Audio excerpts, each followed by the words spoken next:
Tak zdravím všechny, přeji všem krásné zářijové odpoledne. Sešli jsme se tady při 9. ročníku Pacetluckého Gulášfestu. Jak můžete vidět, účast je veliká, bylo 5 soutěžních týmů, všechny guláše byly dobré. Samozřejmě některý byl lepší, některý horší, ale 100 lidí 100 chutí, takže každý si našel to své. Počasí nám vyšlo, hraje nám krásná hudba, všechny guláše se prodaly, to svědčí samo o sobě, že byly opravdu dobré.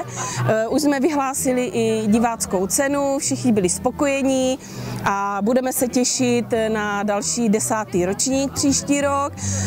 To bychom si chtěli připravit něco speciálního, budeme na tom pracovat celý rok, takže snad se nám to povede a určitě jste všichni vítáni a dneska už přeji všem příjemnou zábavu a bavte se a mějte krásný podzim.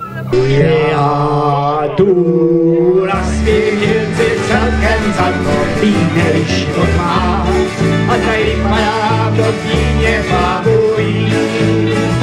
Myši začnou rejtit kolem sotva večer usvírá, lidi staní najděte nový.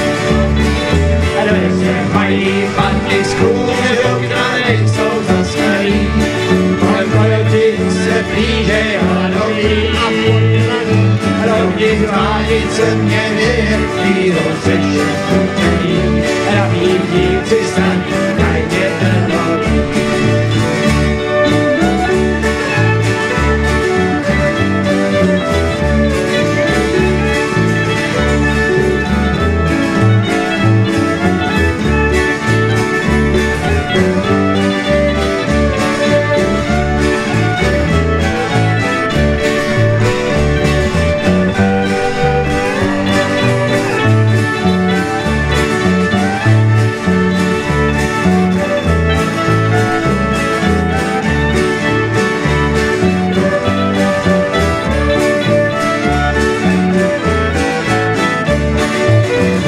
Když jsem z domova, tam na východě vyšel s bohatnou, zkusit, jestli potám štěstí rompak líní.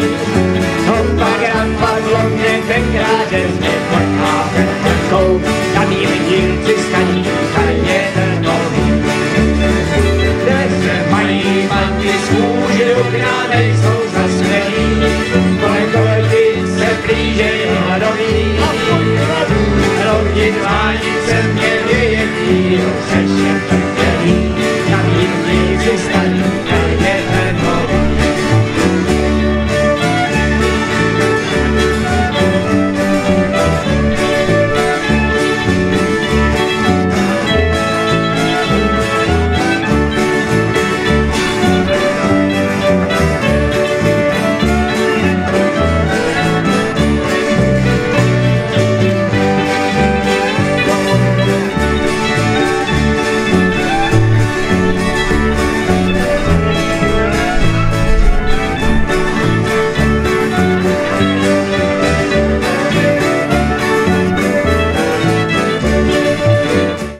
První místo s celkovým počtem 135 bodů těsně se umístil originál Čech Gulage. Gratulujeme. Další rok.